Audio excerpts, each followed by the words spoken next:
are there any constraints on discharging your duties as? In fact, I am aware that many other ministers, a couple of them had some difficulties when they started to come in. But when I came in, I was very, as I said, very privileged. I was fortunate that I can take over and do what I need to do as a minister without much of a hassle. So of course I'm new in this area, so I'm trying to learn. I'm still learning. I told them I'm very open, very transparent in the sense. In fact, when I came in, I was very concerned, of course, with the reputation of JKR, with KKR in the past being, one of those labeled as one of the most corrupt. So I told them I'm very, eventually I found out that in fact we were positioned very low, There are other ministries and other departments that are much higher. I was also pleasantly surprised that in fact latest finding that we are not that high up there. But whatever it is, the perception of people, and I was quite concerned, and I'm still very concerned. I'm serious about it. So in fact, I suggested when I came in that there should be a hotline that public can connect with me, connect with the ministry. Or they said, why be, no problem, Or we place a website, in fact, which is quite true. Public can come and complain and be online. And in fact, I have this WhatsApp group of my top management, all directors in the Ministry JKR and KKR. You know what's KKR, Kementerian Kerja Raya? Because they use all these initial figures in KL. They use initials, I said, I remember they were talking about CCP, I keep saying CCP. I said, what is CCP? Is this the Chinese Communist Party? They all laugh. I said, please tell me, don't use all this initial, okay? So KKR and JKR, I said, we have this top management WhatsApp, anything complaints that we receive, it will be resolved within 24 hours. Unless it is something that we cannot resolve within 24 hours, then of course we need some special budget, then it's different matter. And I found that very, very effective, and they're quite okay.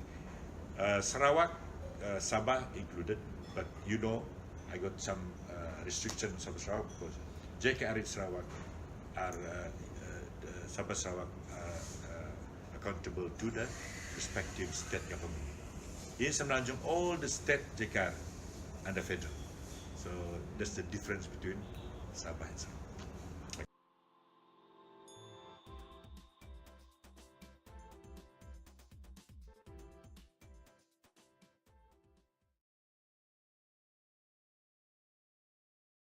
Project still well on track, and then will it be completed like what the previous administration has proposed by 2025? 2021, June 2021. Oh, so that. Yes, okay. Now, the information I received, of course, is that they say that they're on track. There are few places, few areas that are still lagging behind. But actually, I'm not really determined that yet. I think this is quite natural, but I will find out after this. But whatever it is, having taken charge of this, I will ensure that it would be done at least within the time that had been planned. So as of yesterday, how many percent of the project has been completed? Overall physical, they are behind 8.4%. Overall, there's some that are okay, there's some a bit ahead, but overall they're behind 8.4%. But it is still tolerable in a sense. Okay. So 8.4% is tolerable. In a sense, because we're talking about average, but there's some up and some down. But there's some forward and some behind and some on time, in a sense. In there we will get the latest. This is much.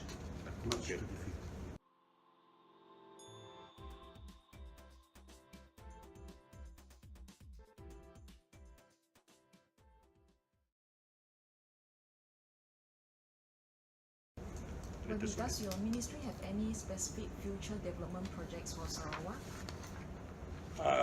Definitely, because development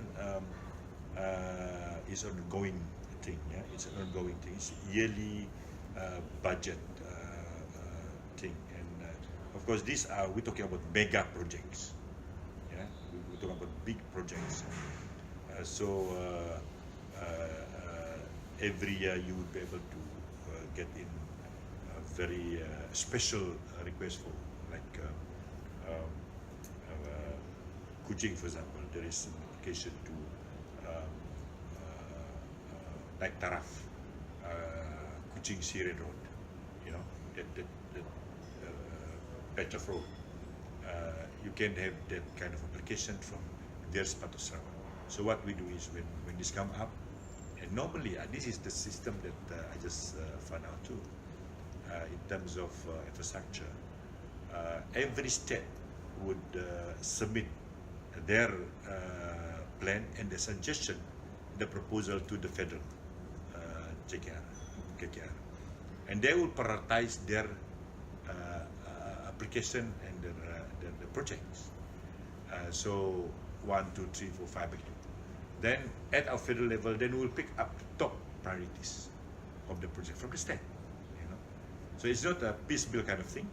You just want to give it to me, direct to me. No, I still have to look at the whole state planning, you know. So then I realized really it is a difficult task in that sense. So we're trying to make it fair and square for all the states in Malaysia. So if the state is not proposing this project, you know, whatever it is, then they're not prioritizing it, then of course it will not be taken up at the federal level. So that's how we do it. So at the moment, are there any sick projects in Sarawak? I think there are a few. JKR or KKR is responsible in terms of infrastructure and construction, building. It could be schools, it could be other building construction. There's some project under my purview, not necessarily be road, you know, because once the construction is approved, then JKR will take over the supervision, because we're the technical department. Transcript Hospital was one. Yeah, I mean, Transcript because there is one now, you know. Now it's under me. Yeah, Sulaiman is the one which is also trying to recover. Of course, Lawas Hospital is another top hospital, you know. Correct.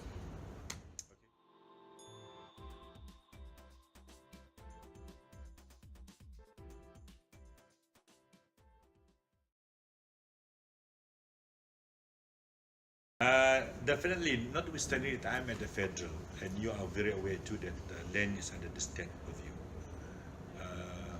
And of course, all these years we were trying to pursue this fight, hoping that we can change the policy of the state government.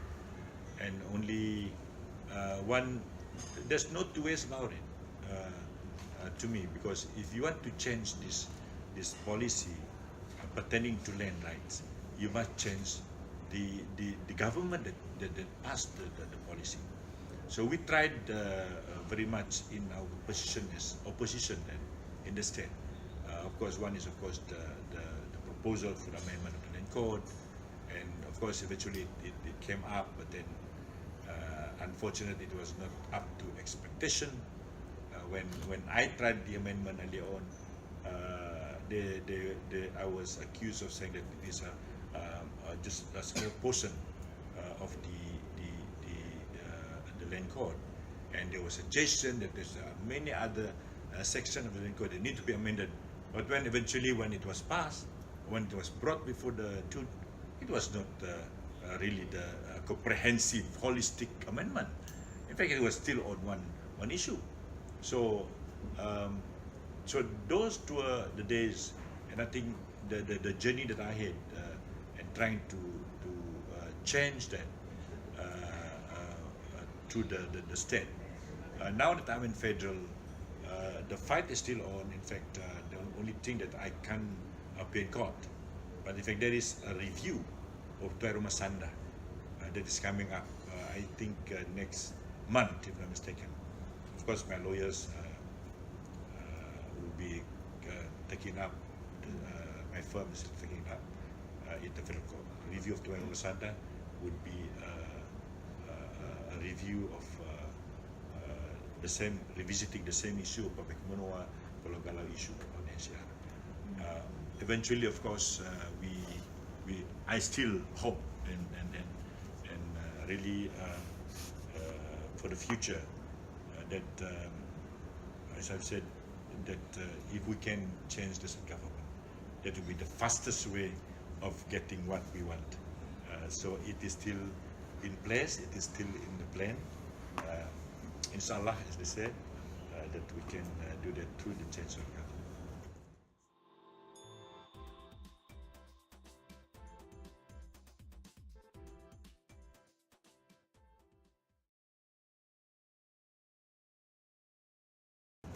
So can we understand it as you find it difficult to work with the GPS government to bring about progress to Sarawak?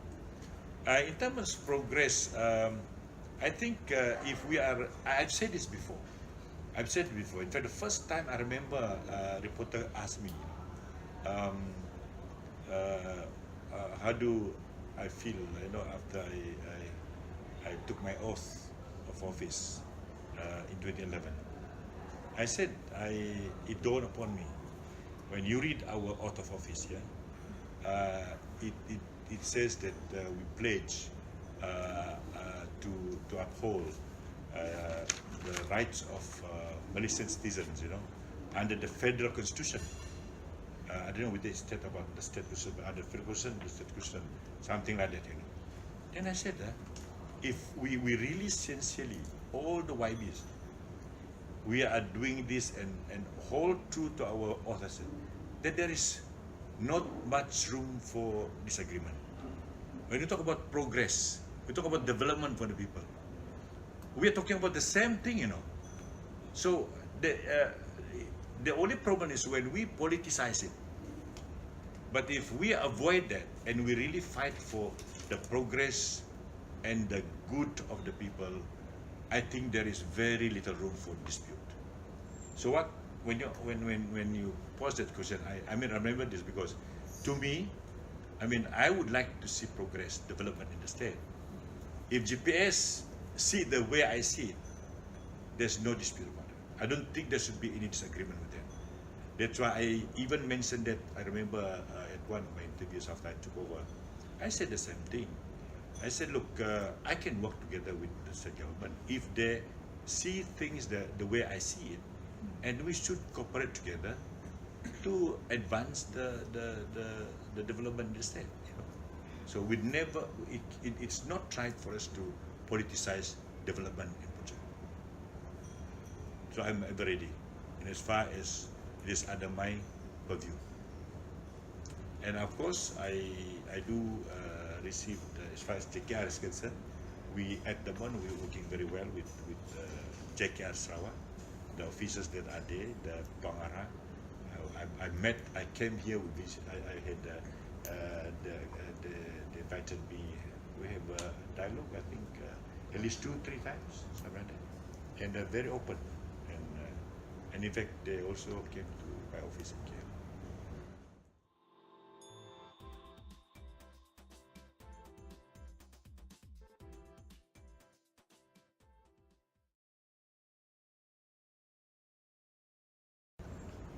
So to what extent has Pakatan Harapan delivered its promises to Sarawakians? Well, the delivering of promises is a process, okay? It is a process within the power that is given us. And for Sarawak, of course, if you talk about development, we are trying our very best. I think basic development are reflected in the budget itself. Okay, so annually we will have the budget. All the state will be allocated budget as and when according to the needs of the states. Yeah. Of course, the good thing is that if you hear and read the midterm speech of the Prime Minister, there is a special emphasis for Sabah Sarawak and Perlis and Kedah, the poorer states, in terms of trying to narrow the gap of development between the rich and the poor states. And that is a good thing. So because of that, it takes time, of course, for us to identify areas where we'd like to work on. So this is just 1 year, just coming up to 9th of May, that will finish 1 year. And then, of course, then we will look at the other areas in the coming budget allocation. Secondly, I think if you talk about rights of Sarawak, this is an ongoing process. We talk about the steering committee that has been formed by cabinet. I mean, again, this is a reflection of our seriousness in working together with Sabah and Sarawak on the so-called MA63. So again, plus the clusters committees as well. So this is an ongoing process. So in a sense, I think it's a reflection of the PH government openness, ready to look into this, and notwithstanding other people criticism, I think this itself is a good reflection, and I think it's, in fact, at the steering committee itself, the chief minister.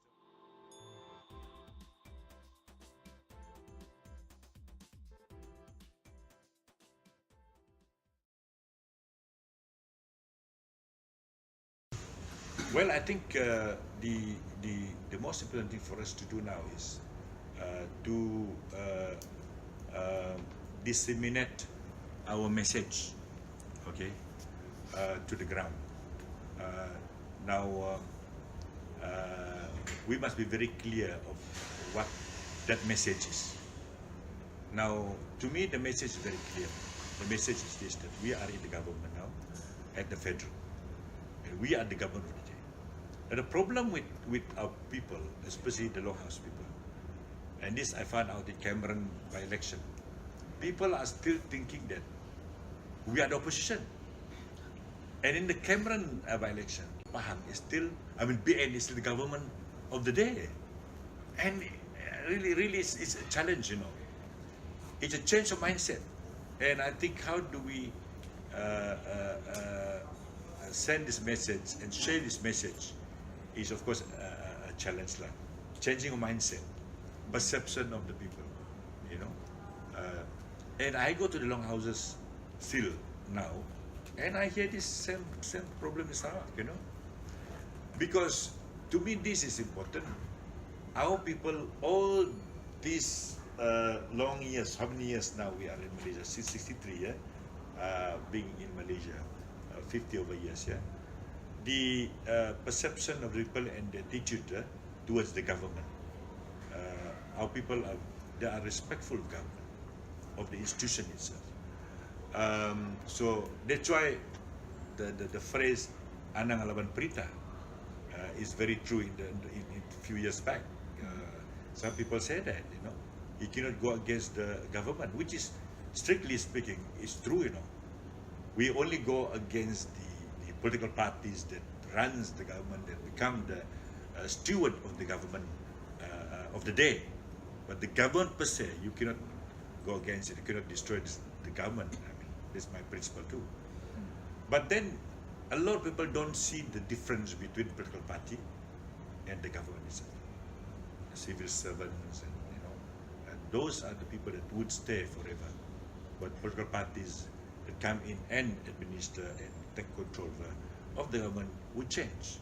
Now, this distinction hard for the Longhouse people to understand, and in fact, I struggle for the last 20 years to convince them this. Started 1991, standing in Lawas. 2011 only I won, and in fact, this is one of the things that I try to tell them, you know, and give illustration to them, the distinction between this, and because they talk about you don't have the means to develop our areas. You don't have the means to give us project. You are opposition, man. But they didn't realize that if you give me the mandate and another party has the majority in parliament or in the state, then you become the government of the day. And of course, in the context of financial constraint that we have now, if you claim that you are the government of the day, but yet you are not able to deliver, that will be a challenge. Right? And that's the reason why I see that GPS is trying to have a huge budget for 11 billion for this year. And it's because delivering the goods. Now, this is the thing that is a great challenge for PH Federal. And it would also be a great challenge for us in PH Sarawak to deliver the goods in the constraint, the finance constraint that we have as a country. Now, well, we cannot avoid that, but we have to be creative.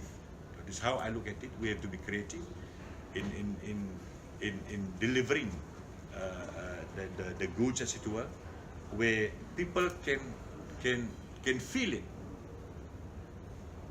And this is what I tell my leaders. We go micro. You don't need to go to mega. Something micro that can affect people personally. That's the way I think we should go. So within that constraint, financially, it is tough in that sense. Thirdly, I think for us as leaders, we need to change our mindset as well, from an opposition mentality to a government mentality. And this is the thing that we are still learning. And in fact, when we have our meeting, some people talk about giving radio license, private license. I said, what is RTM for? Hindrances within the system itself. Yeah, because they've been there for the last 60 over years. But whatever it is, I think the challenge for us is really to be able to engage with them and ensure our sincerity that, look, we are doing our very best for the people. And it is you and every one of us to work together to make this happen for all of us. I think that's the challenge.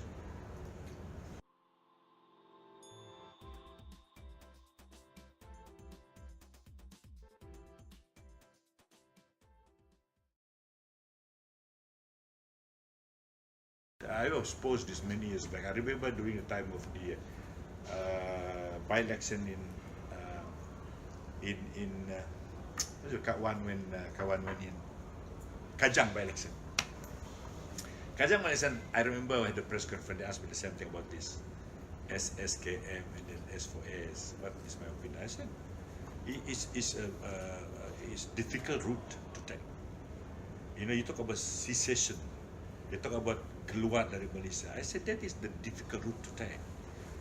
The easier route to take is that I said after every 5 years you're given the legal procedure, legal channel to change the government or change the political landscape. That's the easier channel for you to go.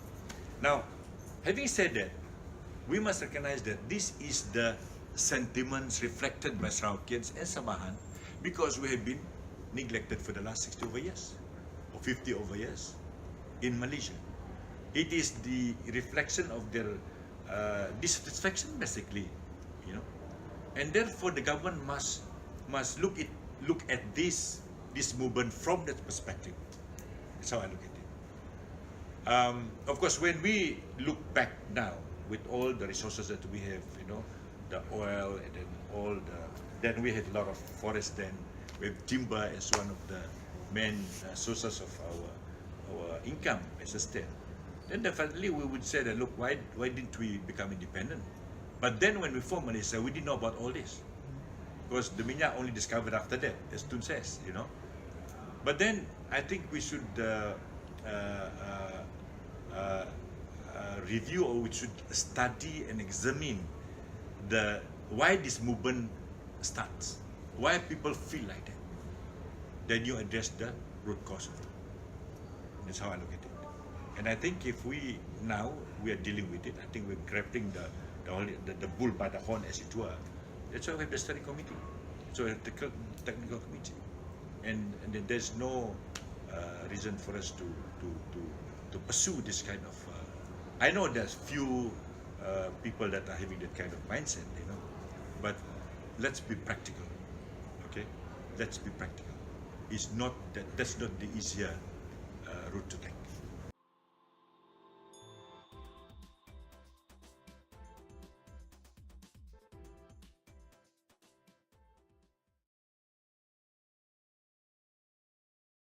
I think at first, again, this is where we are not very happy with GPS to did not vote for with us on 9th April, because we must get to where we started. We must get to the fundamental of the whole thing. You see, when you talk about equal partners, everyone talk about equal partners. None talk about equal partners. He declared it, and we all said it. And I don't understand why they didn't see it that way. Then you must go to the legal standing, the foundation where we started. And that is from Article 1, Clause 2 of the Federal Constitution. And we were trying to revert back to that status, as it were, in the same wording, words for words, Do that first, okay? Then you talk about equal partnership. What flows from there? What are implied from there? And that is where you start. You must go to the right source, the right beginning, as it were. What would be the application of this? There are a lot of things. I mean, then you talk about, probably budget allocation, probably a representation at the federal level. So if why equal partner citizen, then representative from the Sabah Sarawak at that federal level would be maybe adjusted, and it could be in other areas as well. I mean, representation at the federal agencies, and all those. Then we talk about all those other things. We don't only talk about the allocation of budget, because we do recognize too that now this Prime Minister was talking about the federation concept, which also implies a lot of things. Meaning to say the rich state would have to have the poorer states, We cannot be claiming everything, That's why Selangor would say, look, I earn a lot of income for the revenue of the whole state, because basically the industry and the investors are in Selangor. Then if we start to claim like that, then it is not fair for Kedah, also for Perlis, So we must also learn to appreciate federation as a whole. But indeed,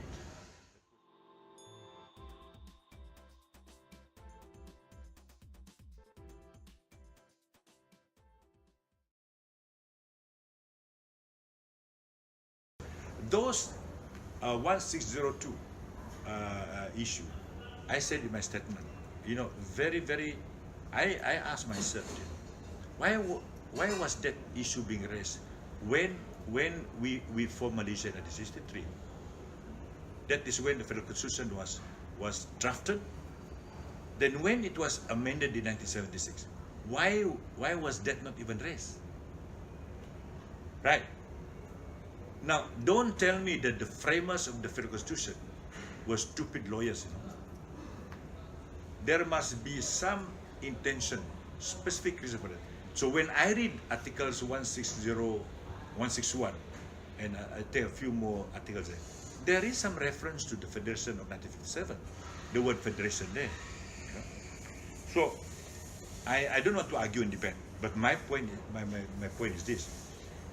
On these two occasions, when 1960, when we formed Malaysia, and the amendment in 1976, why was that not even addressed? And why these AGs, the lawyers of the government, then didn't even... The reason for it, they should know themselves. But to me, it was really, bottom line is this.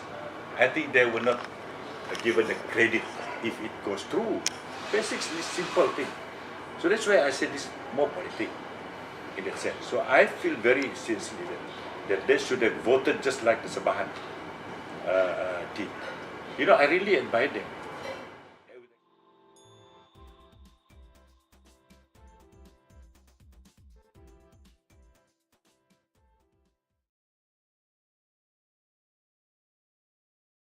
So what next, OIB, after the amendment of the Article 1 had been rejected, been failed? So what next? Well, we have done our best to do that, so I don't think there will be any other attempt to do it. That's the thing that we promised at the manifesto. We will wait and see. Probably it may take a few more years for the matter to be raised. I mean, if the GPS have to come up again, of course, they talk about holistic amendment, blah blah. Then the AG had advices that is not good.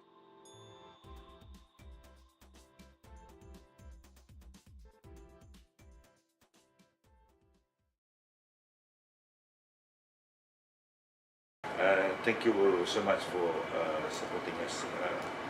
And I know, and I can feel the disappointment and frustration of many of people at the slow transformation that we have promised. But let me say this, as I've said in my Easter message, I am still confident, I'm still very hopeful that things will turn around for the good of the people. What requires just be patient, and of course there are other factors that are affecting us. I mean, if you talk about economy, we are aware that the people are concerned with the economic situation. The people are concerned with bread and butter, with employment, and we are trying to tackle this. I can say that the government, even from my KKR perspective area, many contracts have been proposed to be terminated, because of the suspicion of the fact that it was negotiated and because it was inflated prices, all this kind of thing. Now, of course, we cannot blame, although we know that there's some people that had exploited it, but we cannot blame these contractors, So there are some merits and demerits, and there's some pros and cons to all this. But we decided to go on with some of the project because we know that these are the things that would become the catalyst that can stir the economy, and that's why the ECRL and the other big mega project, Bandar Malaysia, is being relooked and revisited, because we are concerned and we are aware that these are the things that the people want, and we ask for patience. And as I've said, as far as I'm concerned, as a cabinet member, I've seen we have debated this, and they are very sincere, and we are very sincere to deal with this matter. And I think if we try our best as the leaders of this new government, and being open and transparent, I think with God help, things get turned around. So.